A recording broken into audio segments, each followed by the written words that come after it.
Hi friends, 2025 നടന്ന village field അസിസ്റ്റൻറ്റിൻ്റെ maths പാർട്ടാണ് ചെയ്യാൻ പോകുന്നത് കേട്ടോ.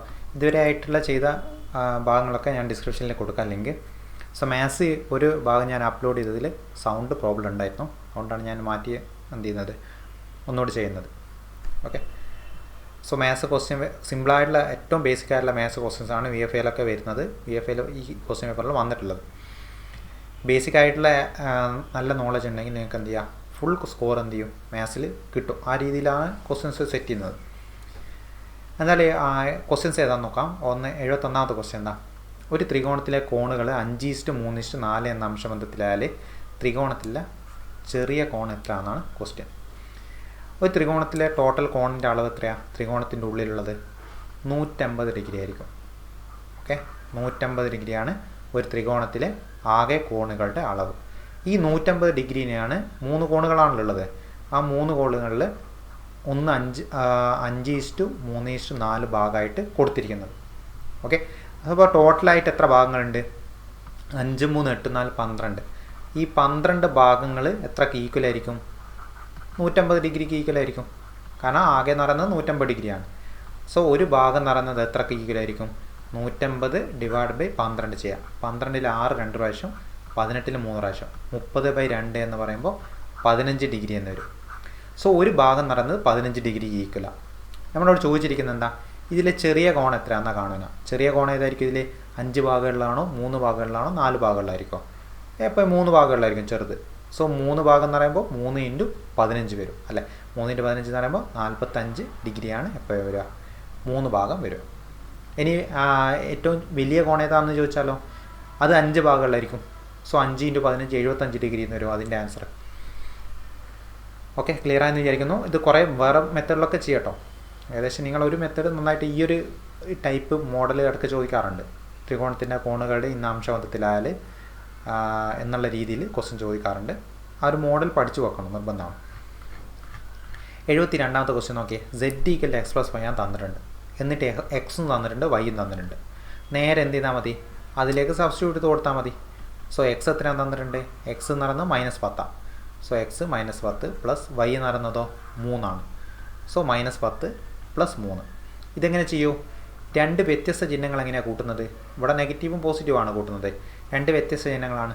സോ 2 വ്യത്യസ്ത ചിഹ്നങ്ങൾ കൂട്ടുന്നത് എങ്ങനെയാണ്? സംഖ്യകളുടെ വ്യത്യാസം കാണാം. 10ഉം 3ഉം തമ്മിൽ എന്താ വ്യത്യാസം? 7. എന്നിട്ട് വലിയതിൻ്റെ ചിഹ്നം ഇടുക. വലിയ സംഖ്യ എന്ന് പറയുന്നത് ഇവിടെ 10. 10ൻ്റെ ഒപ്പമുള്ള ചിഹ്നം എന്ന് പറയുന്നത് നെഗറ്റീവാണ്. സോ എത്ര വരും? -7 വരും ആൻസറായിട്ട്. 73 എന്താ? കൂട്ടത്തിൽ പെടാത്തത് ഏതെന്നാണ്? കൂട്ടത്തിൽ പെടാത്തത് 16 വരിക. കുറേ രീതിയിൽ ഇതിൻ്റെ ആൻസർ കണ്ടുപിടിക്കുക. ഒന്ന് പൂർണ്ണവർഗം 16 മാത്രമാണ്. സോ അത് കൂട്ടത്തിൽ പെടില്ല. ആ രീതിയിൽ വേണം നിങ്ങൾക്ക് ആൻസർ കണ്ടുപിടിക്കുക. അല്ലെങ്കിൽ ABC ഇത് 3ലുള്ള സംഖ്യകൾ എന്താണ്? 6ൻ്റെ മൾട്ടിപ്പിളാണ്. അങ്ങനെയും വേണമെങ്കിൽ നോക്കാം. അല്ലെങ്കിൽ ABC ഉള്ള എല്ലാം എന്താണ്? 12ൻ്റെ മൾട്ടിപ്പിളാണ്. ഏതൊഴിച്ച്? 16 ഒഴിച്ച്. ഓക്കെ, അപ്പോൾ കൂട്ടത്തിൽ പെടാത്തത് ഏതായിരിക്കും? 16 ആയിരിക്കും. അങ്ങനെ രീതിയിലൊക്കെ ആൻസർ വരുന്നുണ്ട്. 74 6ൻ്റെ ആദ്യ 6 ഗുണിതങ്ങളുടെ മാധ്യം എത്ര എന്നാണ്? ഈ മാധ്യം എന്ന് വെച്ചാൽ എന്താ? മാധ്യം എന്ന് വെച്ചാൽ ആവറേജ് ആണ് കേട്ടോ. ആവറേജ് മലയാള മീനിങ് പഠിച്ചു വെക്കണം. ശരാശരി കേട്ടോ. ആവറേജ്, ശരാശരി എന്നാണ് മാധ്യം കൊണ്ട് ഉദ്ദേശിക്കുന്നത്. ശരിക്കും പറഞ്ഞാൽ ഇതിൻ്റെ ക്വസ്റ്റ്യൻ്റെ ആൻസർ ഇതിലില്ല. ക്വസ്റ്റ്യൻ ഡിലീഷന് പോയിട്ടില്ല. അതിൻ്റെ ഒബ്ജക്ഷൻ കൊടുക്കാത്തതുകൊണ്ടുള്ള പ്രോബ്ലം ആയിരിക്കും ആ ടൈമിൽ. പ്രത്യേകിച്ച് സ്പെഷ്യൽ റിക്രൂട്ട്മെൻറ്റൊക്കെ ആകുമ്പോൾ ഒബ്ജക്ഷൻ ആൾ ചിലപ്പോൾ ഉണ്ടാവില്ല ഒബ്ജക്ഷൻ കൊടുത്താൽ. സോ അതുകൊണ്ട് ക്വസ്റ്റ്യൻ ഡിലീറ്റ് ആയില്ല. എന്തായാലും ഇതിൽ ആൻസർ ഇതിലില്ല. സോ ആദ്യത്തെ 6ൻ്റെ ആദ്യ 6 ഗുണിതങ്ങളുടെ ആവറേജ് എത്ര വരിക? 6 ഗുണിതങ്ങൾ ഏതൊക്കെയാണ്? ആദ്യം 1 × 6, 2 × 6, 3 × 6, അടുത്ത 4 × 6, 5 × 6, 6 × 6. ഓക്കെ, സോ ഇതിൻ്റെ ആവറേജാണ് കാണേണ്ടത്. ഏത്? 6, 12, 18, 24, 30, 36ൻ്റെ ആവറേജ് കാണുന്നത് നിങ്ങൾക്കൊക്കെ അറിയാം. സംഖ്യകളൊക്കെ കൂട്ടിയിട്ട് 6 കൊണ്ട് ഹരിച്ചാൽ മതി ഇവിടെ. പക്ഷെ അതൊന്നും വേണ്ട. തുടർച്ചയായിട്ടുള്ള സംഖ്യകളാണെങ്കിൽ ആവറേജ് കാണാൻ വളരെ എളുപ്പമായിട്ടുള്ള ഒരു മെത്തേഡ് ഉണ്ട്. എന്താ? ആദ്യത്തെ സംഖ്യ അവസാനത്തെ സംഖ്യ കൂട്ടുക. 6 36 കൂട്ടുക. എത്ര കൊണ്ട് ഹരിക്കുക? 2 കൊണ്ട് ഹരിക്കുക. സോ ഇവിടെ 6 36 കൂട്ടിയാൽ 42 വരും. 42നെ 2 കൊണ്ട് ഹരിച്ചാൽ എത്ര വരും?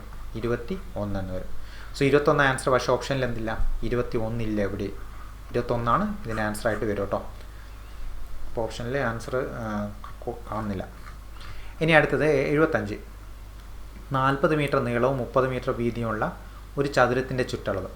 ഓക്കെ, സോ അത് ആ ഒരു സമചതുരത്തിൻ്റെ ചുറ്റളവിനോട് തുല്യമാണ്. അങ്ങനെയാണ് സമചതുരത്തിൻ്റെ വശം എത്രയായിരിക്കുന്നതാണ്. നമുക്ക് ആദ്യം ഒരു ചതുരം തന്നിട്ടുണ്ട് അല്ലേ. ആ ചതുരത്തിൻ്റെ എന്തൊക്കെ തന്നിട്ടുണ്ട്? നീളം 40 തന്നിട്ടുണ്ട്, വീതി 30 തന്നിട്ടുണ്ട്. സോ ഇവിടെ 40 തന്നെയായിരിക്കും, ഈ ഭാഗത്ത് 30. സോ ഇതിൻ്റെ ചുറ്റളവ് എത്രയാണ്? ഒന്നുമില്ല, ചുറ്റുമുള്ള അളവ് കൂട്ടിക്കഴിഞ്ഞാൽ ചുറ്റളവായി. 40, 30, 70 70 എത്രയായി? 140. സോ 140 മീറ്റർ സ്ക്വയറാണ്, മീറ്ററാണ് എന്ത് ഇതിൻ്റെ ചുറ്റളവ് എന്ന് പറയുന്നത്, ഇതിൻ്റെ ഈ ചതുരത്തിൻ്റെ. ഇതേ ചുറ്റളവാണ് ഏത് ഒരു സമചതുരത്തിനുള്ളത്. സോ ഇതാണ് ആ സമചതുരം വിചാരിക്കുക. സമചതുരത്തിൻ്റെ പ്രത്യേകത എന്താ? എല്ലാ വശങ്ങളും തുല്യമായിരിക്കും. ഞാൻ ഒരു വശം എ ആണെന്ന് എടുത്താൽ എല്ലാ വശവും എ തന്നെയായിരിക്കും. സോ സമചതുരത്തിൻ്റെ ചുറ്റളവ് എന്ന് വെച്ചാൽ 4 എകൾ കൂട്ടിയതല്ലേ, 4 എ ആണ്. അത് എന്തിന് തുല്യ? 140 തുല്യ. കാരണം ചതുരത്തിൻ്റെ ചുറ്റളവിന് തുല്യം തന്നിട്ടുണ്ട്. സോ 4 എ 140 ആണെങ്കിൽ എ എത്രയായിരിക്കും? 140 / 4 ചെയ്താൽ മതി. എത്ര കിട്ടും? 35 കിട്ടും. അപ്പോൾ 35 മീറ്റർ. 35 മീറ്ററാണ് എന്ത് സമചതുരത്തിൻ്റെ ഒരു വശം കേട്ടോ. സമചതുരത്തിൻ്റെ വശമാണ് ഇവിടെ ചോദിച്ചിരിക്കുന്നത്. ചില കേസിൽ എന്ത് ചോദിക്കാറുണ്ട്? സമചതുരത്തിൻ്റെ വിസ്തീർണം എന്നൊക്കെ ചോദിക്കാറുണ്ട്. അപ്പോൾ A² കാണേണ്ടി വരും നിങ്ങൾ. എന്താ ക്വസ്റ്റ്യൻ എന്ന് വെച്ചാൽ അതിനനുസരിച്ചിട്ട് കണ്ടുപിടിച്ചതിന് ശേഷം അതിനനുസരിച്ചിട്ട് ഒന്നുകൂടി ചെയ്യേണ്ടി വരും. 76 എന്താ? ഒരു വരിയിൽ അരുൺ മുന്നിൽ നിന്ന് 4-മതും പിന്നിൽ നിന്ന് 20-മതും ആയാൽ ആ വരിയിൽ ആകെ എത്ര പേരുണ്ടെന്നാണ് ക്വസ്റ്റ്യൻ. സോ അരുൺ എങ്ങനെയൊക്കെ മുന്നിൽ നിന്ന് 4-മത്തെ ക്വസ്റ്റ്യനാണ്. അപ്പോൾ ഒരാൾ മുന്നിൽ 1 ഉണ്ട്, 2, 3, ഇവിടെ ആയിരിക്കും അരുൺ ഉണ്ടാവും അല്ലേ. ഇവിടെയാണ് അരുൺ ഉള്ളത്. അങ്ങനെയാണെങ്കിൽ 3 പേര് മുന്നിലുണ്ട്. ഇനി പിന്നിൽ നിന്ന് നോക്കുകയാണെങ്കിലോ 20-മതാണ്. 20-മത് വരണമെങ്കിൽ പിന്നിൽ എത്ര പേര് വേണോ?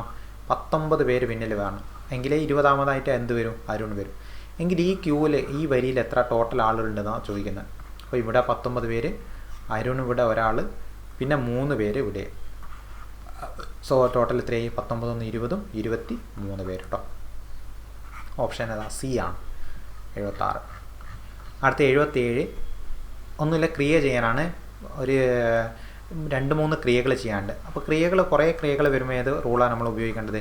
ബോർഡ് മാസ് റൂളാണ് ഉപയോഗിക്കേണ്ടത്. ആദ്യം നോക്കുക, ബ്രാക്കറ്റ് ഉണ്ടോ? ഇവിടെ ഇല്ല, അത് ചെയ്യേണ്ട. ഓഫ് ഉണ്ടോ? അതായത് സ്ക്വയർ, ക്യൂബ് അങ്ങനെ എന്തെങ്കിലുമൊക്കെ ഉണ്ടോ? ഒന്നുമില്ല. ഡിവിഷൻ ഉണ്ടോ? ഡിവിഷൻ ഉണ്ടല്ലോ. സോ ആദ്യം നിങ്ങൾ എന്ത് ചെയ്യണം? ഡിവിഷൻ ചെയ്യണം. സോ 18 - 6 ഹരിക്കണം 3 × 4 എന്നതിൽ ആദ്യം -6 ഹരിക്കണം 3 ചെയ്യാം. -6 3 കൊണ്ട് ഹരിച്ച് എത്രയാണ്? -2 വരും. സോ 18 - 2 × 4 എന്നുള്ള ഫോമുലേക്കാവും. ഇനി അടുത്ത് നോക്കാം, മൾട്ടിപ്ലിക്കേഷൻ ഉണ്ടല്ലോ.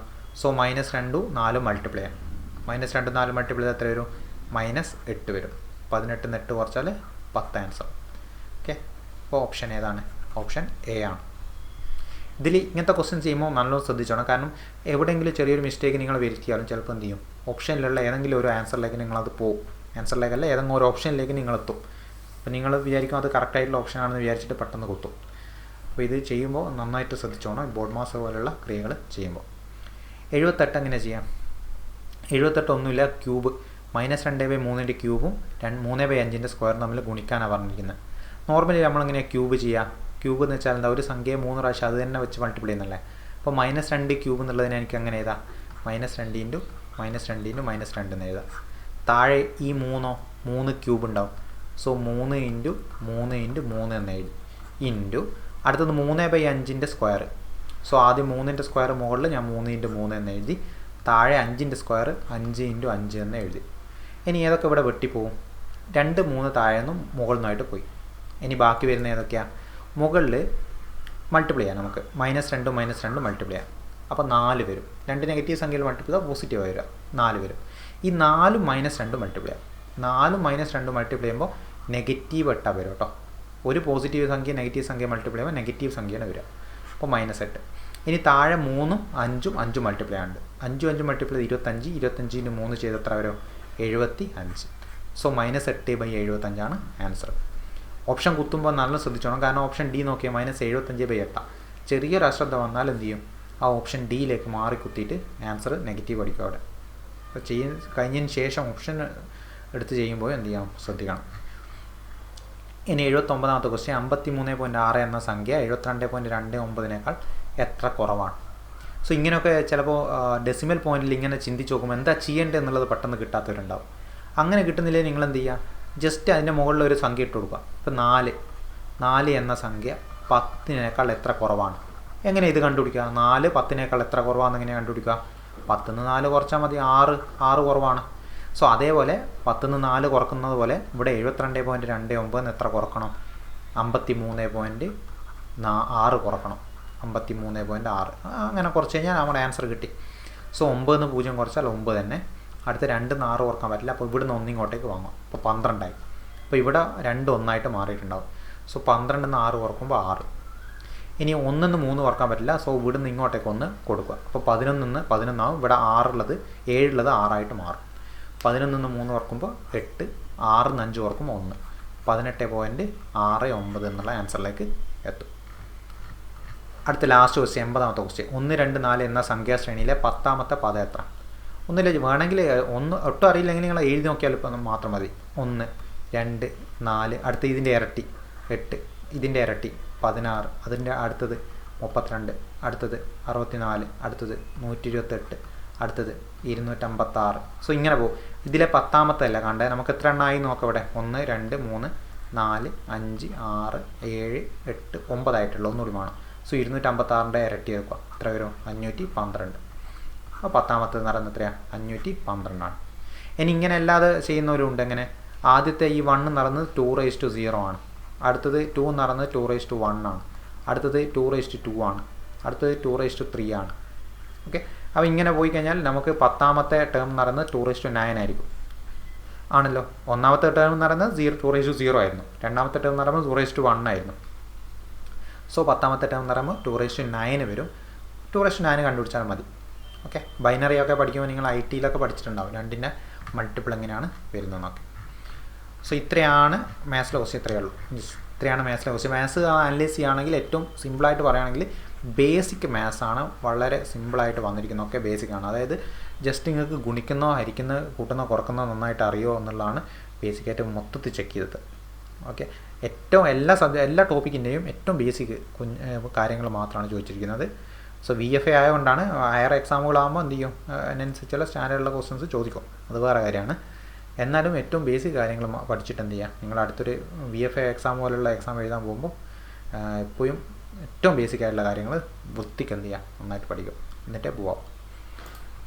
ഓക്കെ, സോ അടുത്ത ക്ലാസ്സിൽ നമുക്ക് എന്ത് ചെയ്യാം, അടുത്തൊരു ക്വസ്റ്റ്യൻ പേപ്പറായിട്ട് കാണാം. Okay, by.